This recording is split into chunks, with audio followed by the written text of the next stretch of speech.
I'm Captain Leah Banks, 31, and I built my entire career from quiet discipline and starting with nothing. For years, I bailed out my cousin money, time, second chances, you name it. But the day he grabbed a $20,000 check out of my hand and called the bank on speaker to prove I was a broke soldier, that was the moment everything shifted. Have you ever been dismissed or embarrassed by someone you poured yourself into? If you have, share your story in the comments. Trust me, you're not the only one. Before I explain how it all unfolded, let me know where you're watching from. And if you've ever had to draw a hard line after someone crossed one, hit like and subscribe for more real stories about boundaries and taking your power back. What came next surprised everyone in the room. I grew up with my cousin Evan like we were siblings, same age, same summers, same grandparents who treated us like two halves of a set.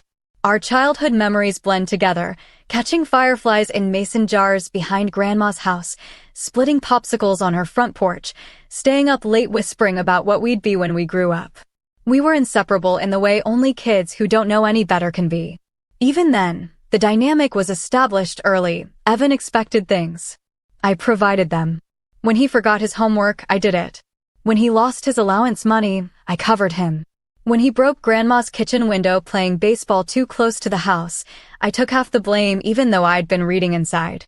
It seemed natural at the time. That's what family did, wasn't it? You looked out for each other. You filled in the gaps. Nobody questioned it. Maybe they should have. As adults, our paths separated sharply. He drifted between jobs and short-lived plans, a retail position that lasted 3 months, a landscaping business that never got off the ground, a series of opportunities that always seemed to evaporate just as he was about to succeed. There was always a reason. Bad timing. Bad partners. Bad luck. I commissioned into the U.S. Air Force as a second lieutenant and spent the next decade building my career. The structure suited me. Clear expectations, measurable results, a mission that mattered. I deployed regularly, earned solid evaluations, and advanced on schedule.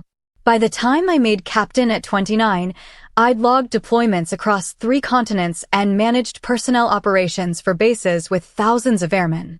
During those years, I supported Evan more than I admitted to anyone, including myself. I spotted him rent when he fell behind, twice in 6 months during one particularly bad stretch. I co-signed a used car when no dealer would approve him a loan, then watched him default on the payments 9 months later, leaving me to cover the balance. I helped him clean up resume disasters, coached him through job interviews, connected him with contacts who might hire him. Once, I even paid his utility bill so his power wouldn't get cut off before Christmas. He rarely thanked me. Instead, he grew casual about the fact that I'd always figure something out. It became an assumption rather than a favor. When problems arose, he'd text or call, and I'd handle it. The gratitude faded. The expectation grew. As I rose through the ranks to captain, earning evaluations that used words like exceptional and promotes ahead of peers, Evan developed a narrative that suited him better. I wasn't successful, I was just a soldier with a government paycheck. Never mind that I'd earned my commission through 4 years at the academy, that I'd competed for every position I held, that I'd deployed to places he couldn't find on a map. In his version, I'd taken the easy route. The imbalance grew more obvious each year. I gave support, time, patience. Evan took it as his right. Looking back now, I see how I enabled it. Every time I bailed him out, I reinforced the idea that his problems weren't really his to solve. Every time I softened the consequences of his choices, I delayed the reckoning that should have come years earlier. But at the time, I told myself I was helping family. That's what you did. You showed up. You provided. I didn't realize I was building a foundation that couldn't hold. Our extended family noticed the pattern but rarely commented on it. Grandma would occasionally give me a look across the dinner table when Evan mentioned needing a little help with something, but she never said anything directly. Evan's mother, my Aunt Marissa, stayed carefully neutral, praising both of us equally even when the situations weren't equal at all. Uncle Rob once pulled me aside at a reunion and asked if Evan was pulling his weight in our relationship, but when I deflected, he didn't push. Maybe they thought I didn't mind. Maybe they assumed I had it under control. I didn't. I just hadn't admitted it yet. The breaking point was still years away, but the cracks were forming. Each time Evan called asking for money, each time he laughed off a missed payment, each time he treated my career like a punchline, those moments accumulated like pressure building behind a dam. I ignored every warning sign because I didn't want to face what they meant, that the cousin I'd grown up with, the person I'd thought of as a sibling, saw me as a resource rather than a person. By the time I turned 31, I'd been promoted to captain and was preparing for a deployment to the Middle East. Evan was still drifting, still chasing plans that never materialized, still calling me when things fell apart. The difference was that I'd started to feel the weight of it differently. What had once felt like family obligation now felt like something else, something heavier, something harder to justify. I didn't know it then, but the relationship was already breaking. I just hadn't let go yet. The Air Force had taught me a lot about leadership, about managing people and resources and expectations. But it hadn't taught me how to set boundaries with someone I'd known my entire life. It hadn't prepared me for the moment when you realize that love and loyalty aren't the same thing, and that sometimes the kindest thing you can do for someone is stop catching them every time they fall. That realization was coming. I could feel it building like weather on the horizon, inevitable, approaching, something I couldn't stop even if I tried. But I wasn't ready yet. I kept answering his calls. I kept solving his problems. I kept pretending the dynamic was sustainable. It wasn't. And deep down I knew it. But knowing something and acting on it are different things entirely. So I kept going, kept giving, kept hoping that maybe this time would be different. That maybe if I helped him one more time, he'd finally get his feet under him. That maybe the cousin I remembered from childhood was still in there somewhere, just waiting for the right opportunity. I was wrong. But I wouldn't realize that until the moment everything shattered, until the afternoon when good intentions collided with public humiliation, and I finally understood that some relationships can't be saved, no matter how hard you try. A new friend group entered Evan's life about a year before everything fell apart. I didn't meet them right away, but I heard about them constantly loud, performative men obsessed with appearances, quick cash, online hustle, culture. They had a podcast nobody listened to and a group chat they treated like a war room. They talked about grinding, about leveling up, about making money while you sleep. Their influence changed the way Evan treated me almost immediately. He spoke louder. He bragged more. He dismissed the Air Force like it was a placeholder job for people who couldn't make it in the real world. The shift was subtle at first, a comment here, a joke there, but it grew steadily more pronounced. He started using their language, their posturing, their casual contempt for anyone who worked a traditional job. He made remarks that stung more than I admitted at the time. You don't know real-world money, Leah. You've never had to close a deal or pitch a client. You just show up and they pay you. Military people just follow orders. You don't actually think for yourself. Someone tells you what to do and you do it. The gratitude that had already been fading disappeared completely. Every time I helped him, covered a bill, made a connection, offered advice, he found a way to turn it into an insult or a joke. When I sent him $300 to cover his car insurance after he'd forgotten to pay it for 2 months, he texted back, "Appreciate it, Captain America. Maybe one day I'll need that kind of safety net too." When I helped him rewrite his resume and he actually landed an interview, he told his friends I'd done some editing because she's got nothing better to do. He exaggerated his own minor successes while belittling my steady career. A freelance gig that paid $400 became closing a major contract. A week where he worked 40 hours became proof he was outworking everyone. Meanwhile, my promotion to captain, my selection for a competitive assignment, my deployment medals, those were just what happens when you stay in long enough. He repeated the same line often, usually when his friends were around. "You're basically a taxpayer-funded soldier. You don't make real money." The first time he said it, I laughed it off. The 10th time, I stopped laughing. By the 20th time, I'd started to feel something shift inside me, not anger exactly, but a growing awareness that the person I was supporting didn't respect me at all. At family gatherings, the dynamic became even more obvious. Evan would arrive late, dominate conversations, talk over me whenever I spoke. If I mentioned work, he'd redirect to his own projects, his own struggles, his own plans. If someone asked about my career, he'd interject with jokes about government work or desk jobs. His friends, when they joined him, were worse, treating me like a curiosity, asking condescending questions about whether I'd ever seen combat or done anything real. I stayed polite. I stayed measured. I told myself it wasn't worth making a scene. But every interaction left residue. Every small disrespect was a crack in the bond we'd once had. Aunt Marissa noticed. She'd pull me aside at family dinners and apologize for him, saying he was under a lot of stress or going through a phase. She never addressed the behavior directly, never asked him to treat me better. Uncle Rob would shake his head and change the subject whenever Evan got going. Grandma, in her 80s now, would just look sad. Nobody intervened. Maybe they thought I didn't need defending. Maybe they assumed I could handle it. Or maybe they just didn't want the conflict. I didn't want it either. So I absorbed it. I let the comments slide.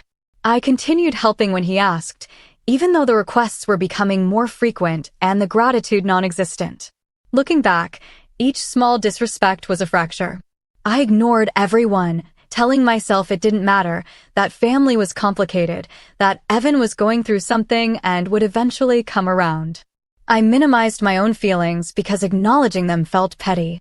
He was struggling. I was stable. Wasn't it my job to be the bigger person? But being the bigger person, I was learning, often just means making yourself smaller. The pattern intensified over months. Evan would text me at odd hours asking for money, then grow defensive when I suggested he budget better. He'd describe elaborate business plans that never materialized, then blame their failure on everyone but himself. He'd promise to pay me back, then act offended when I brought it up later. His friends validated every excuse, every deflection, every blame shift. In their world, anyone who worked a traditional job was a sucker. Anyone who prioritized stability over entrepreneurship lacked vision. They reinforced his worst instincts and mocked his best opportunities. I watched him turn down stable jobs because they weren't sexy enough. I watched him burn bridges with people who'd tried to help him. I watched him become someone I barely recognized, someone entitled, dismissive, incapable of self-reflection. And I kept trying to help anyway, because the alternative was admitting that the relationship had already died. That the cousin I'd grown up with was gone, replaced by someone who saw me as an ATM with a uniform. The worst part wasn't the insults or the ingratitude. It was the realization that I'd trained him to treat me this way. By always being available, always solving his problems, always softening the consequences of his choices, I'd taught him that my boundaries didn't exist. That my patience was infinite. That he could take and take and take, and I'd never stop giving. I'd made myself the supporting character in his story. And he'd accepted that role without question, without gratitude, without ever considering that I might have limits. Those limits were coming. I could feel them approaching like a train in the distance, something massive and unstoppable that would change everything when it finally arrived. But I wasn't ready yet. I kept answering his calls. I kept giving him chances. I kept hoping he'd remember who he used to be. He didn't. And the moment I finally understood that, the moment I stopped hoping and started seeing clearly, was still weeks away, waiting at a family barbecue on a June afternoon that would fracture everything we'd built across 30 years. But first, there were more cracks to form. More insults to absorb. More evidence to accumulate that the relationship I was trying to preserve had already ended, and I was just the last one to admit it. The family barbecue happened on a Saturday in June, the kind of gathering we'd had dozens of times before, burgers on the grill, folding tables covered in potluck dishes, cousins' kids running through the yard while adults clustered in loose groups, talking and laughing and catching up. Uncle Rob's backyard. Nothing special. Nothing that should have mattered more than any other afternoon. Evan arrived late with 3 of his friends, Chase, Landon, and Derek, the same group he'd been spending all his time with lately. They were loud immediately, talking over people, dominating space, turning every conversation toward themselves. I was sitting with Aunt Marissa and Grandma when Evan spotted me and headed over. He looked stressed. Thinner than usual. The kind of tired that comes from not sleeping well for weeks. He asked if we could talk privately. I followed him to the side of the yard, away from the crowd. That's when he told me he was months behind on rent and close to losing his car. His voice cracked slightly when he said it, just enough to make me think he was genuinely scared. He explained he'd been counting on a contract that fell through, that he'd overextended himself, that he just needed a bridge to get through the next few months until things stabilized. I'd heard versions of this story before, but something about the way he said it, the exhaustion in his face, the lack of his usual bravado, made me think maybe this time was different. Maybe this time he'd actually hit bottom. Maybe this time, help would be the turning point. Against my better judgment, I agreed to help. One last time. But I insisted on structure, a written agreement, a repayment schedule, clear terms. He agreed immediately, almost desperately. We shook hands. I felt something like hope, that maybe this crisis would finally teach him what a dozen smaller ones hadn't. I walked back to my car to grab my checkbook. When I returned, Evan was standing with his friends near one of the tables. Several relatives had gathered nearby, chatting. The yard had that relaxed late afternoon energy, people finishing their plates, kids winding down, the grills still smoking. I wrote the check for $20,000. My hand was steady. I'd made the decision. I'd see it through. Before I could hand it to him discreetly, Evan snatched it out of my hand, holding it up like a trophy. This, he shouted. His voice cut across the entire yard. Conversations stopped. People turned. This will bounce before it hits the bank. His friends laughed immediately, loudly, like they'd been waiting for a punchline. Soldier money doesn't stretch that far. Chase called out. Uncle Sam paying you in coupons now? Derek added. The yard went quiet except for their laughter. I felt my face flush, not from embarrassment, but from shock. I'd expected gratitude, or at least basic decency. Instead, I was being humiliated in front of my family. Evan smirked. He was playing to his audience now, feeding off their reaction. Watch this, he said. I'll prove she's broke. He pulled out his phone and called the bank. He put it on speaker. The volume was loud enough for everyone nearby to hear. When the automated system answered, he pressed through the options until he reached a representative. Yeah, hi, he said, his voice dripping with false concern. I want to verify funds on a check from Captain Leah Banks. I think it's fake. The representative asked for the account and routing numbers. Evan read them off the check slowly, deliberately, making sure everyone could hear. There was a pause. People had stopped pretending not to listen. The entire backyard was watching. Then the banker's voice came through, clear and professional. Account holder, Captain Leah Banks, United States Air Force. Another pause. I saw Evan's expression shift slightly, confidence giving way to confusion. Funds verified. A third pause. Longer this time. Authorization source, Department of Defense. Evan's face began to change. The smirk faltered. His friends glanced at each other. Unlimited funds available within policy limits. The yard went completely silent. Evan stared at the phone like it had betrayed him. His mouth opened, then closed. His face collapsed into something between panic and disbelief, the expression of someone who just realized they'd made a catastrophic mistake in front of everyone who mattered. His phone slipped from his hand and hit the patio with a crack. He didn't pick it up. He didn't speak. He didn't move. His friends stopped laughing. Chase looked at the ground. Landon took a step back. Derek muttered something I couldn't hear. Nobody spoke. The silence stretched and thickened, filling the yard with a weight that made the air feel heavy. I stood there, check still in hand, watching my cousin realize what he'd done. Watching him understand that he'd humiliated himself far more than he'd ever humiliated me. Watching the facade he'd built crumble in real time, in public, in a way he'd never be able to take back. Aunt Marissa covered her mouth. Uncle Rob closed his eyes and shook his head. Grandma looked like she might cry.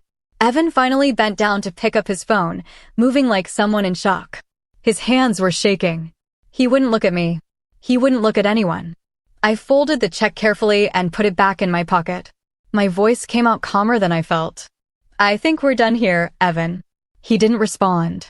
He just turned and walked toward the house, moving mechanically, his friends trailing awkwardly behind him. Within minutes, they were gone, car doors slamming, engine starting, gravel crunching under tires as they left. The yard stayed quiet for another minute. Then slowly, people began moving again, talking in low voices, trying to process what had just happened. Several relatives approached me, apologizing for him, trying to smooth things over as if words could erase what I'd just experienced. I nodded politely, accepted their concern, but I barely heard them. My mind was elsewhere. I stepped inside the house, away from the noise and the attention and the too late apologies. I needed space. I needed to think. I pulled out my phone and called Major Tessa Klein, my closest friend in the service. She answered on the second ring. Leah, what's wrong? I told her the story plainly, keeping my voice level, sticking to facts. She listened the way only another officer can quietly, thoughtfully, without interrupting. When I finished, there was a long pause. Then she said, Leah, you've carried him for years. He repaid you by humiliating you. It wasn't emotional. It was factual. And that factual tone forced me to see everything clearly for the first time. You know what this is, right? She continued. This is who he actually is. Not who you want him to be. Who he's shown you he is. I sat down on the edge of a guest bed, phone pressed to my ear, and let that sink in. Every unpaid loan. Every insult disguised as a joke. Every assumption that I'd fix his mistakes. Every time I'd told myself he'd grow out of it, that he'd eventually appreciate what I'd done, that family meant something more than convenience. I'd been wrong about all of it. I realized I'd treated him like a responsibility, not a cousin. And he'd treated me like a safety net, not a person. Something formed inside me in that moment, not anger, not bitterness, but clarity. The kind of clarity that comes when you stop making excuses and start seeing the truth. What are you going to do? Tessa asked. I looked at the closed door, hearing muffled voices from the yard outside. I'm done, Tessa. I'm actually done. Good, she said simply. It's about time. We talked for a few more minutes, but I barely remember what else was said. My mind had already moved forward, already started drawing the line I should have drawn years ago. When I went back outside, people were packing up, the gathering winding down earlier than usual. Nobody mentioned what had happened directly, but it hung over everything, the elephant nobody wanted to name. I helped clean up in silence, then said my goodbyes and left. Driving home, I kept replaying the moment when the banker said unlimited funds available. The shock on Evan's face. The silence that followed. The public collapse of the narrative he'd built about me, about himself, about our entire relationship. He'd tried to humiliate me. Instead, he'd exposed himself. And for the first time in years, I felt something I hadn't expected, relief. Not satisfaction. Not vindication. Just relief that the pretending was over. That I didn't have to keep carrying someone who'd never once asked if the weight was too heavy. That the relationship I'd been trying to preserve had finally broken in a way that couldn't be repaired. A line had formed inside me, clear, firm, permanent. This ends now. The next day, Evan tried to laugh it off. He called around noon. I was at my kitchen table reviewing deployment schedules when his name appeared on my screen. I let it ring twice before answering. Leah, hey. His voice was too casual, too light. Listen, about yesterday, the loan is off, I said. We're done. Silence. Then, come on. You know I was kidding. It wasn't kidding, Evan. You tried to humiliate me in front of our family because you assumed I couldn't back up what I'd offered. That's not a joke. That's who you are. That's not fair. His tone shifted immediately, defensiveness replacing the forced lightness. You're making this into something it's not. You called the bank on speaker to prove I was lying. In front of everyone. You wanted me to be broke. You wanted me to be embarrassed. I didn't think, that's the problem. You never think. You never consider consequences. You never ask yourself what happens next. He was quiet for a moment. When he spoke again, his voice had hardened. So that's it? You're just going to abandon me? When I actually need help. I've been helping you for 10 years. I'm done. This is different. I'm actually in trouble this time. You're always in trouble, Evan. The difference is I'm not fixing it anymore. He reacted instantly, his voice rising. You're overreacting. You're embarrassed because people found out you have money and now you're punishing me for it. I'm not punishing you. I'm just not helping you. There's a difference. This is because of your ego. Because I hurt your pride. No. This is because you've spent years treating me like an ATM and yesterday you made it clear exactly how you see me. I'm done pretending it's anything else. Leah, we're done, Evan. Don't call me for money. Don't call me for help. Don't call me to fix things you broke. I hung up before he could respond. My hands were shaking slightly. Not from anger, from the finality of it. I'd never drawn a line that clearly before, Never stated a boundary without softening it or leaving room for negotiation. It felt strange, uncomfortable, but also necessary. He texted an hour later, "You're really going to do this? Just cut me off." I didn't respond. He texted again that evening. I said I was sorry. "What else do you want from me?" I didn't respond. Over the next few days, he tried different approaches. Guilt. "I can't believe you'd turn your back on family." Blame. "You're the one making this a bigger deal than it is." Minimization. "Everyone's already forgotten about it. Why can't you?" I didn't respond to any of it. Then he tried using other relatives as intermediaries. Aunt Marissa called, her voice strained. "Leah, honey, I know Evan was out of line, but he's really struggling. Maybe you could." "No," I said gently but firmly. "I can't. And I won't. He's scared. He doesn't know what to do. That's not my problem to solve anymore." She was quiet for a long moment. "He said you won't even talk to him." "There's nothing to say. He knows what he did. He knows why I'm done. If he's confused about that, it's because he's choosing to be." "Leah, Aunt Marissa, I love you. But I'm not changing my mind. Evan needs to figure this out himself." She sighed. "I understand. I just wish. I wish things were different." "Me too," I said. And I meant it. Uncle Rob called next. Unlike his wife, he was direct. "What happened at the barbecue?" I told him briefly and factually. He was quiet for a long time. Then, he's always been that way. Taking without asking. Expecting without earning. "I know. You should have cut him off years ago." "I know that too." "Good. Don't let him guilt you into changing your mind." "I won't." "And Leah?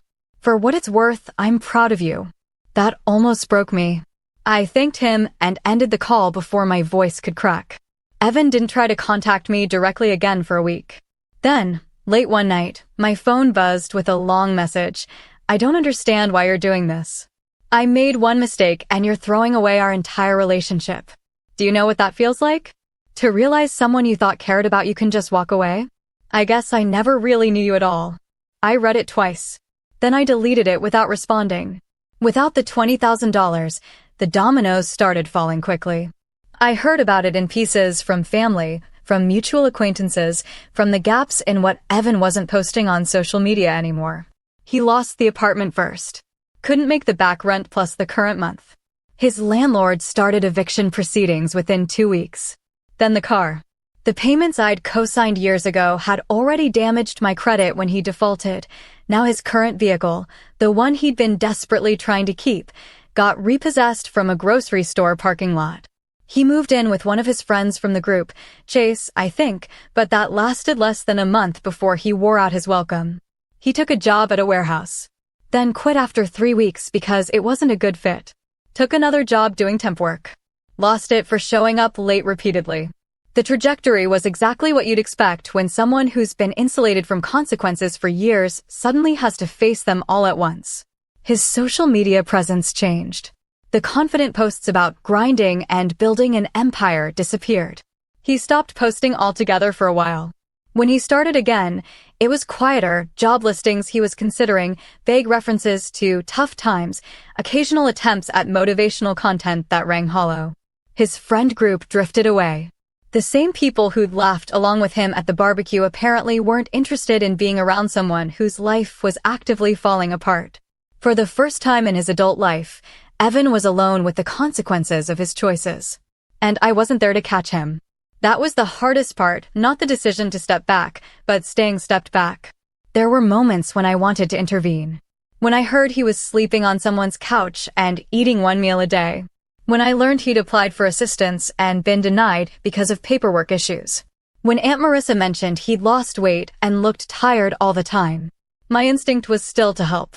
That instinct had been trained into me over 30 years of being the responsible one, the one who fixed things, the one who showed up. But I didn't. Because I knew what helping would mean, resetting the clock, teaching him that consequences were temporary as long as I existed, proving that boundaries were negotiable if he just waited long enough. So I sat with the discomfort. I let him struggle. I trusted that he was capable of surviving without me, even if he'd never had to prove it before. Major Tessa Klein called me one evening to check in. "How are you holding up?" "I'm okay," I said. "It's harder than I thought it would be." Watching someone struggle always is. Even when they deserve it. Does he deserve it? Does he deserve consequences for his choices? Yes. Is it your job to protect him from those consequences? No. Those are two different questions, Leah. She was right. But that didn't make it easier. My own life, meanwhile, studied in ways I hadn't anticipated. I'd been accepted to Air Command and Staff College, a competitive program that would position me well for promotion to major. I threw myself into preparation, readings, case studies, networking with officers who'd been through the program. I picked up hobbies I'd abandoned during the years when Evan's crises dominated my free time. I started running again, logging miles early in the morning before work. I took a photography class on base and rediscovered how much I enjoyed capturing moments with intention and care. I spent more time with friends, real friendships, reciprocal ones, where both people gave and both people received. I'd let those relationships atrophy while I focused on Evan, and rebuilding them reminded me what healthy connections felt like. Watching his decline wasn't gratifying. It was simply the natural result of removing myself from his chaos. And for the first time in years, my emotional bandwidth returned to me. Space opened up in my mind. Energy I'd been spending on managing his problems became available for my own life, my own goals, my own well-being. I didn't realize how heavy he'd been until I put him down. One night, about 3 months after the barbecue, I was reviewing files in my home office when I came across an old photo, Evan and me at maybe 8 years old, covered in mud, grinning at the camera. We'd been playing in the creek behind Grandma's house, building a dam that immediately collapsed. I stared at that photo for a long time. That kid in the picture, that version of Evan felt like someone I'd known in another life. Someone who'd been replaced gradually, so slowly I hadn't noticed until the transformation was complete. I grieved that kid, the cousin who'd been my best friend, the person I'd thought would grow up to be someone I could trust and rely on. But I didn't grieve the man he'd become. That man had made his choices. And I'd made mine. I put the photo back in the drawer and returned to work. The boundary I'd drawn wasn't about punishment or revenge. It was about recognizing reality and responding accordingly. Evan had shown me repeatedly who he was. I'd finally stopped arguing with the evidence. And that acceptance, painful as it was, felt like the first honest thing I'd done in our relationship in years. Months later, Evan reached out again. It was late April, nearly a year after the barbecue. I was on my lunch break, sitting in my car outside the base commissary, when my phone buzzed with a text. Leah, can we talk? Not about money. I just want to talk. I stared at the message for a long time. My first instinct was to delete it. My second was to respond with something cutting. My third was to simply ignore it. Instead, I wrote back, about what? About everything. I know I messed up. I know I probably don't deserve another chance to even explain. But I'd like to try. If you're willing. No dramatics. No manipulation. Just a straightforward request. I thought about it for 2 days. I talked to Tessa. I talked to my therapist, a captain I'd started seeing after the barbecue, realizing I needed help processing years of accumulated resentment. I wrote out my thoughts in my journal, listing reasons to say yes and reasons to say no. Finally, I agreed. But on my terms. We met for coffee at a neutral location, a cafe halfway between my base and the town where he was currently living. I arrived first, chose a table near the window, and waited. Evan walked in 10 minutes late. He looked different. Thinner, yes, but also more weathered. Older. He was dressed simply jeans and a plain shirt, no designer labels or flashy accessories. His whole presentation was quieter. He spotted me and walked over, his movements uncertain. Thank you for meeting me. I nodded. You have an hour. He sat down. For a moment, neither of us spoke. Then he started. I've been working at a moving company for the past 4 months. It's not glamorous, but it's steady. I'm renting a room in a house with 2 other guys. I'm paying my own bills. I'm not asking anyone for help. Okay. I've also been seeing a counselor. Someone who specializes in. He hesitated. Patterns. Behaviors. Why people make the same mistakes over and over. And I've learned a lot about myself. Not all of it good. He looked directly at me for the first time. I treated you terribly. For years. I took advantage of your kindness and convinced myself I deserved it. I didn't. And what I did at Uncle Rob's, That was unforgivable.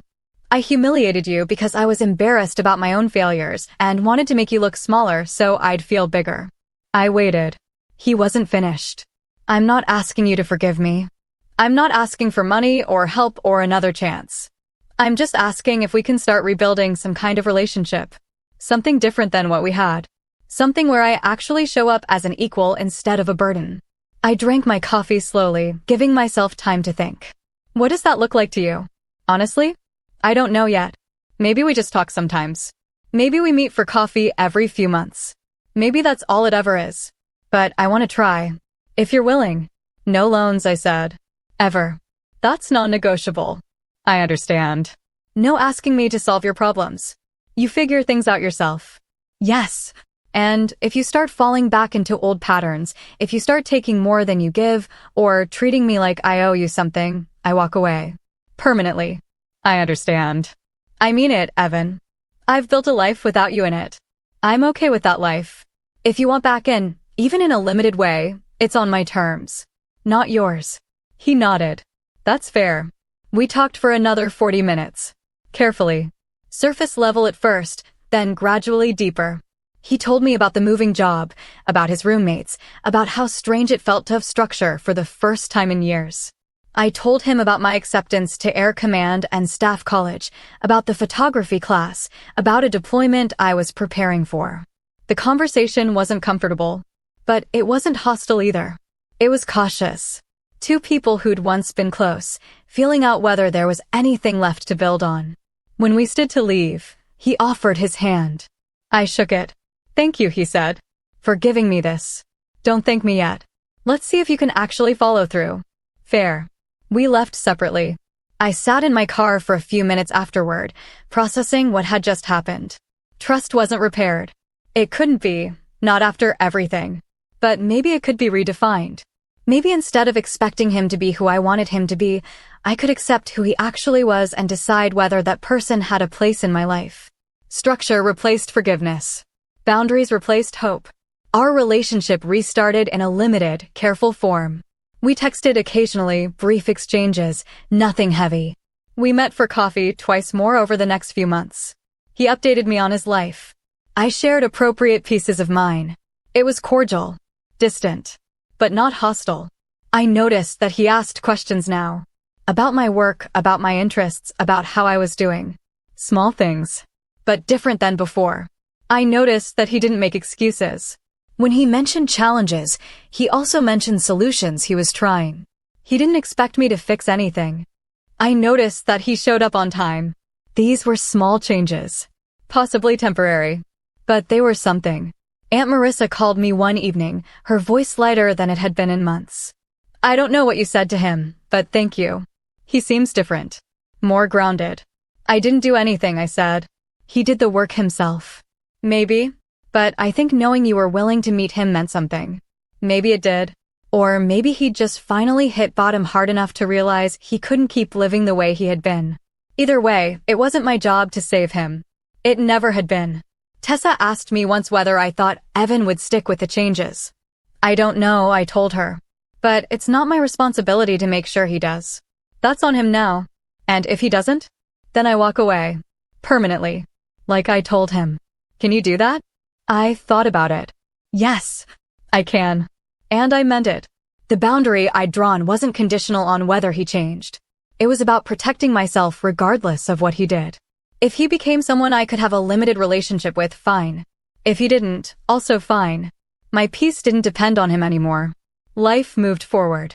By fall, I'd completed the Air Command and Staff College Correspondence course and earned an evaluation that used phrases like exceptionally qualified and select early for major.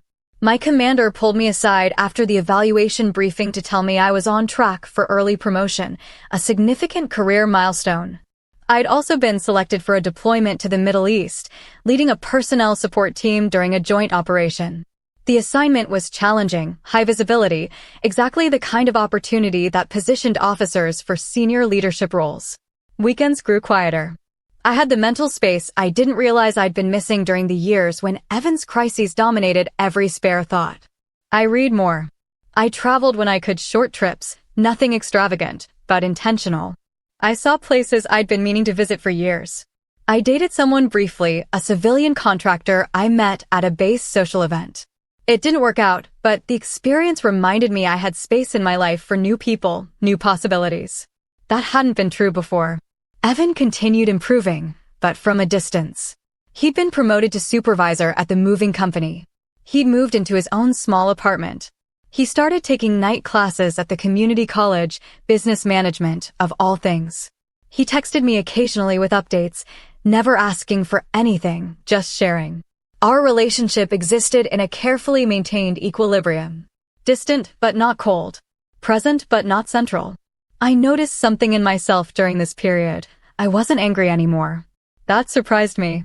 I'd expected to carry resentment for years, to feel the sting of those old betrayals whenever I thought about him. But I didn't. The anger had burned itself out, leaving behind something closer to neutrality. He was my cousin. We had history. That history was complicated and painful, but it was also over. We were building something new now, something smaller and more honest. Or we weren't. Either outcome was acceptable. One afternoon, I was driving back to base after a training rotation when the question hit me suddenly: what does healing look like when the harm came from someone you once loved like a sibling? I didn't have an immediate answer. I turned the question over in my mind while traffic crawled forward, while the radio played something forgettable, while the sun slanted through my windshield. Maybe healing wasn't about resolution. Maybe it wasn't about closure or reconciliation or finding the perfect ending. Maybe healing was just learning to carry the weight differently. Learning that you could love someone's memory without accepting their presence. Learning that protecting yourself wasn't the same as being cruel. Maybe healing was recognizing that some relationships don't get fixed, they get redefined or released. I thought about the girl I'd been at 8, playing in the creek with her cousin, building dams that immediately collapsed. I thought about the woman I'd become, Captain Leah Banks, United States Air Force, preparing for deployment, building a life on her own terms. Somewhere between those two versions, I'd learned that being strong didn't mean carrying everyone. That boundaries weren't selfish. That saying no could be the kindest thing you ever did for yourself and for the other person. The question stayed with me though. What does healing look like? Maybe I'd know the answer eventually. Or maybe the question itself was the point, the ongoing process of figuring out how to live honestly, how to protect what mattered, how to move forward when the past refused to resolve itself neatly. I pulled into the base parking lot as the sun dipped toward the horizon. I grabbed my bag from the passenger seat and headed inside, still thinking. There was work to do. A deployment to prepare for. A career to build. A life to live. And for the first time in years, that life felt entirely mine. Relief didn't arrive loudly. It came as steadiness. Small things I noticed gradually, almost without realizing. I slept deeper. My shoulders didn't carry the same tension. Mornings felt lighter, not euphoric, just unencumbered. I enjoyed slow mornings again. Coffee on the patio before dawn, watching the sky shift from black to gray to pale blue. No phone buzzing with urgent requests. No mental calculations about how much I could afford to give this month, how much time I had to solve someone else's crisis. Just quiet. Just me.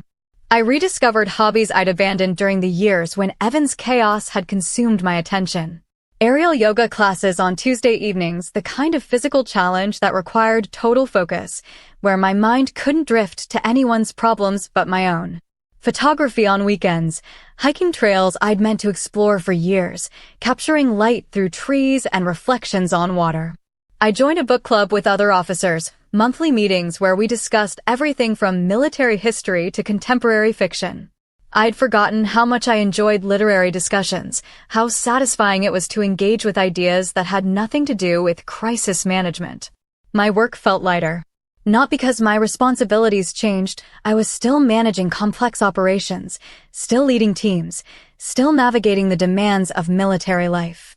But the emotional weight I'd carried for years was finally gone.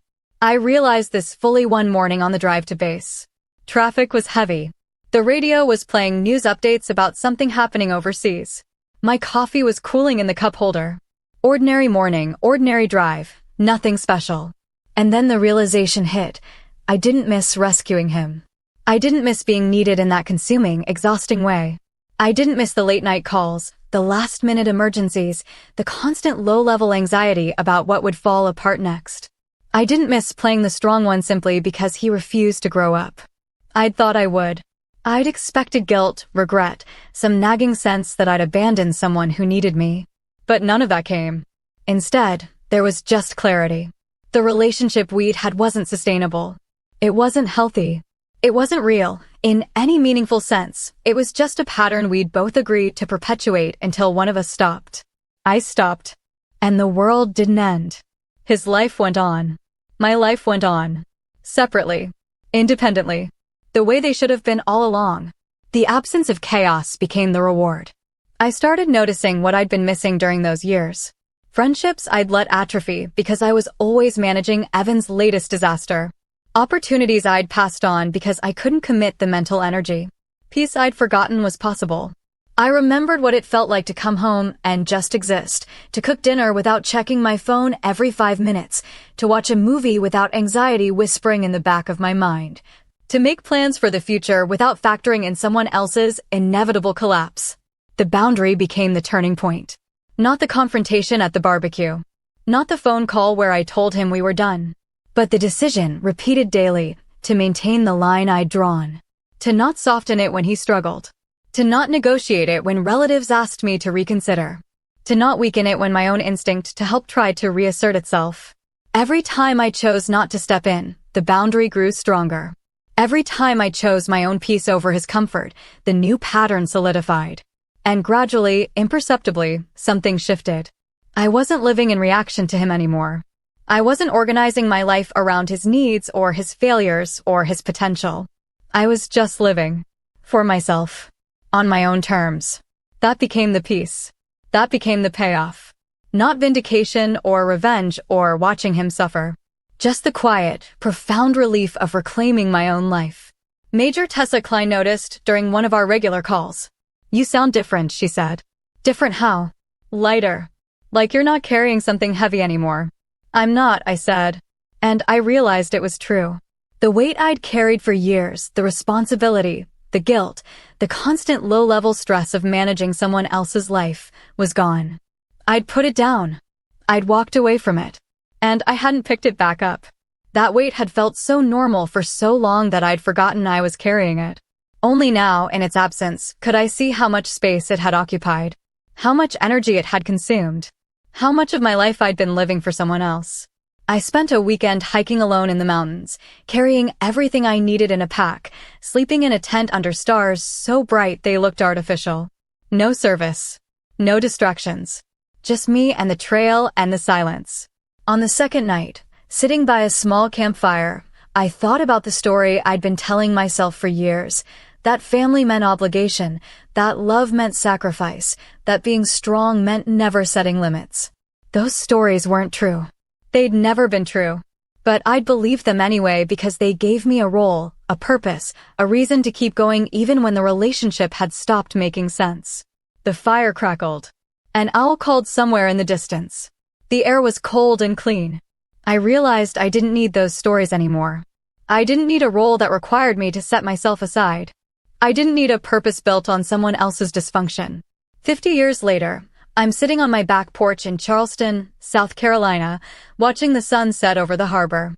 The light hits the water in that particular way it does in early autumn, golden and soft, turning everything it touches into something gentler than it actually is. I'm 81 now, retired from the Air Force for 15 years. Vice Admiral, 2 stars earned through decades of steady service, deployments I can barely count, decisions that affected thousands of lives. The uniform hangs in my closet now, preserved behind plastic, something I take out occasionally just to remember who I was. My hands shake slightly when I hold my coffee cup. Arthritis. Nothing serious, just the body keeping time in its own way. My hair is white, cut short still, military habit I never broke.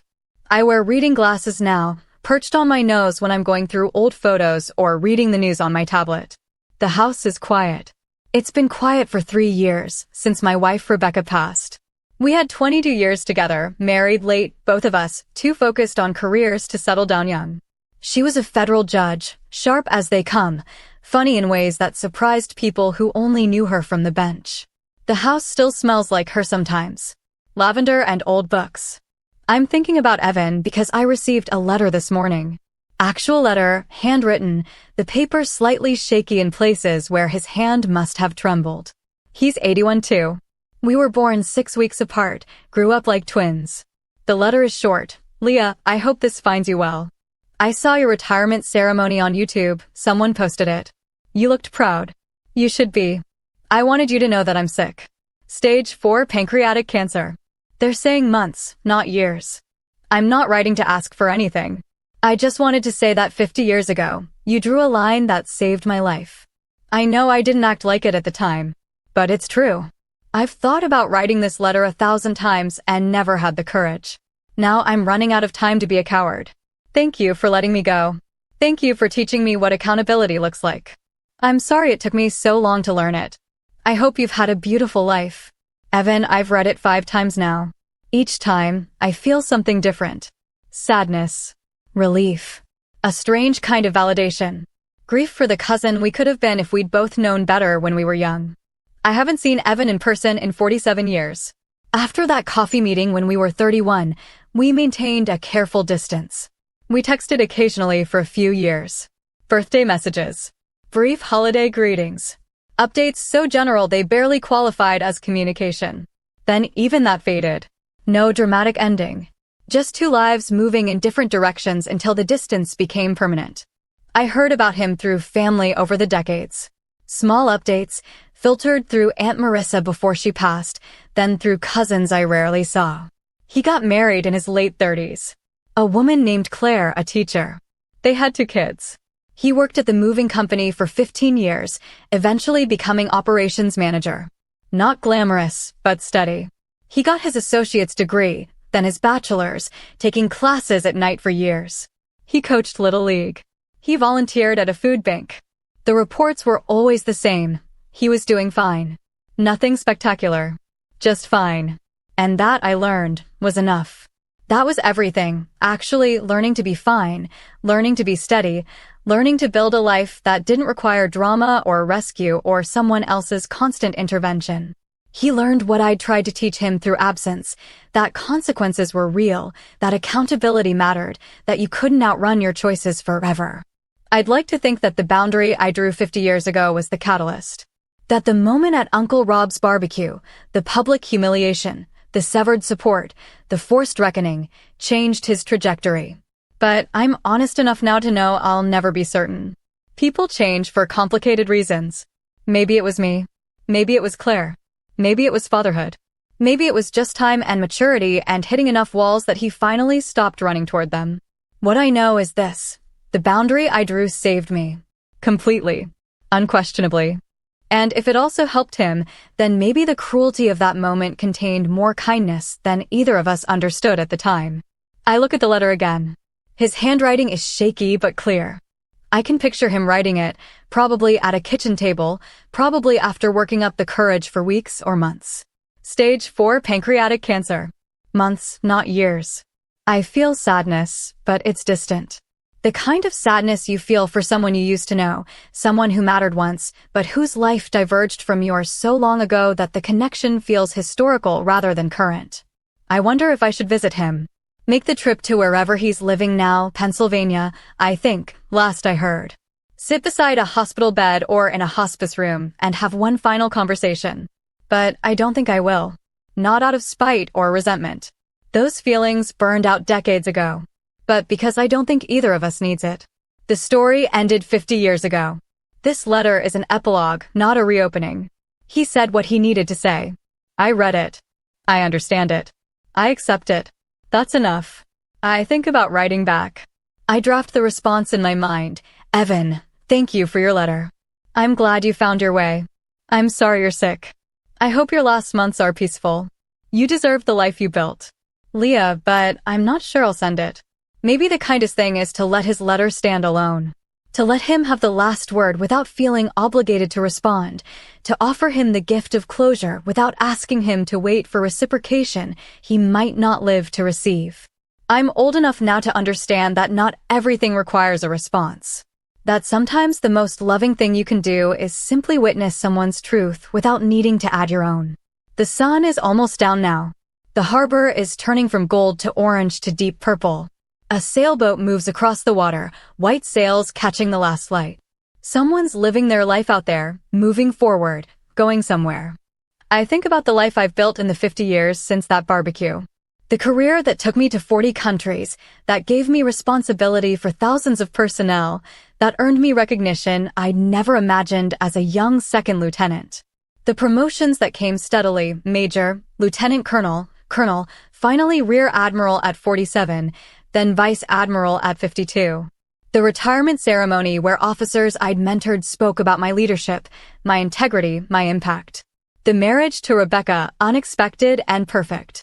Meeting her at 59, thinking I was too old for romance, discovering I was wrong. The years of companionship, of intellectual partnership, of building a life together that felt complete despite starting so late. The grief when she died, sharp and deep, but not bitter. Grateful grief, if that's possible. Grief that honors what you had rather than resenting what you lost. The friendships that sustained me. Tessa Klein, who made Rear Admiral herself and stayed close until she passed 5 years ago. Other officers, other friends, people who knew me at my best and worst and chose to stay anyway. The hobbies that filled my time. Photography that turned into a genuine skill, with prints hanging in galleries and a published book of military portraits. Aerial yoga until my body couldn't do it anymore, then regular yoga, then just walking. The reading that never stopped, the traveling that slowed but never quit. The peace I found in ordinary moments. Coffee on the porch. Sunsets over water. Quiet evenings with nothing requiring my attention. The profound satisfaction of a life lived on my own terms. None of that would have been possible if I'd kept carrying Evan. If I'd given him that $20,000, I'd have given him 20,000 more. And more after that. The pattern would have continued until one of us died. I'd have spent 50 years managing his crises, funding his failures, absorbing his resentment. I'd have missed everything that mattered. The boundary I drew wasn't just about him. It was about claiming my own life. About deciding that my time, my energy, my resources belong to me first. About learning that protecting yourself isn't selfish, it's necessary. That lesson shaped everything that came after. It taught me how to lead with clarity rather than accommodation. It taught me how to love without losing myself. It taught me that the people who truly care about you won't require you to sacrifice your own well-being to prove your loyalty. Rebecca understood that immediately. When I told her the story early in our relationship, she'd simply nodded and said, "Good. You chose yourself." That's how I know you're capable of choosing me too, because you know the difference between love and obligation. She was right. I think about Evan's children, his grandchildren. I hope he was a good father. I hope he learned to give what he'd spent so many years taking. I hope his kids know him as someone steady and present rather than chaotic and absent. I hope his life was good. I hope it was enough. And I hope he knows, really knows, not just says, that the boundary was necessary. That it wasn't punishment or abandonment or cruelty. It was reality. It was the truth our relationship needed even if neither of us wanted it. 50 years is a long time to carry a lesson. But some lessons are worth carrying. My phone buzzes. My niece, my brother's daughter, asking if I want to come to dinner tomorrow. Her kids will be there. They call me Admiral Grandma, even though we're not actually related that way. I love them fiercely, spoil them appropriately, show up for their games and recitals and graduations. I text back, "I'll be there. Should I bring dessert?" The response comes immediately, "Yes. The kids want your chocolate cake." I smile. Chocolate cake. I can do that. This is my life now. Small moments. Chosen family. Quiet joys. The absence of crisis feels like luxury after so many years of service, of responsibility, of carrying weight that wasn't always mine to carry. I look at Evan's letter one more time. Then I fold it carefully and place it in the drawer where I keep important documents. Not hidden, not thrown away. Just filed. Acknowledged. Complete. Maybe I'll write back tomorrow. Maybe I won't. Maybe it doesn't matter either way. What matters is that we both survived. We both found our way. We both built lives, imperfect and human and real. And we both learned, in our own time and our own way, that sometimes the most loving thing you can do is let go. The sky is dark now. Stars beginning to appear. The harbor is black except for the lights of boats and the reflection of the city behind me. I finish my coffee. I stand slowly, joints protesting slightly. I walk inside, turning on lights as I go, settling into the evening routine I've built over years of living alone. Tomorrow, I'll bake chocolate cake. I'll have dinner with people who love me. I'll continue living the life I chose, the life I claimed, the life that became possible only when I learned to draw lines and hold them. 50 years ago, I wrote a check for $20,000 and watched my cousin try to humiliate me. 50 years ago, I drew a boundary that severed a relationship and saved a life, mine, certainly, and maybe his too. 50 years ago, I learned that sometimes healing isn't about letting someone back in. It's about stepping into the space they once occupied and finally making it yours. I stepped into that space. I made it mine. I built something beautiful there. And 50 years later, I'm still standing in it, still grateful, still at peace. That's the real ending. Not the letter, not the cancer, not the apology 50 years too late. Just this, a woman on a porch, a life well lived, a boundary that held, and the quiet, profound satisfaction of knowing that I chose myself when it mattered most. And that choice made all the difference. And that's how one moment flipped our entire dynamic. Not out of revenge, but out of clarity I should have had years earlier. If you've ever had someone underestimate you, take advantage of your loyalty, or try to embarrass you to feel bigger, how did you handle it? Did you finally walk away, or did they change? Drop your story in the comments. I read every one. If this hit home, tap like, subscribe, and share it with someone who needs a reminder that boundaries aren't selfish, they're necessary. And remember, you don't owe anyone the version of you that kept them comfortable.